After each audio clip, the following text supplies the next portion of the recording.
অনেকেই কমেন্ট করতেছেন জিওর চুলের জন্য ওর চেহারাটা দেখা যাচ্ছে না।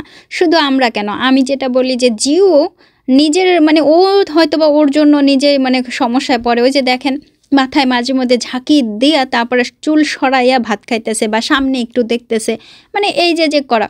কিন্তু তারপরও আমি ভেরি হ্যাপি, কারণ ওই যে দেখেন দেশের খাবার খাইতেছে, হাত দিয়ে খাইতেছে, চামচ দিয়ে খাইতেছে, মানে ওর মতো করে খাচ্ছে। আর চুলের ব্যাপারটা বললি, এটা হচ্ছে কোরিয়ান বাচ্চাদের কিছু কিছু বাচ্চাদের স্টাইল। আবার কিছু বাচ্চারা আছে যেটা তারা চুলের একটু উঠায় রাখতে পছন্দ করে। আর কিছু বাচ্চারা আছে ঠিক এমনিভাবেই, মানে চুল দিয়া চোখ পর্যন্ত ঢাইকা যাবে, নাক পর্যন্ত চলে আসবে, তারপরেও চুল সামনের চুল ছোট করবে না।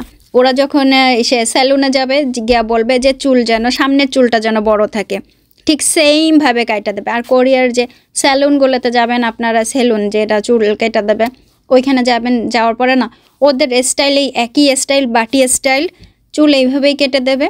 আর জিও খুব অপছন্দ করে কোরিয়ান স্যালুনগুলোতে যায় যখন চুল কাইটে দেয়, কোনো স্টাইলের হয় না।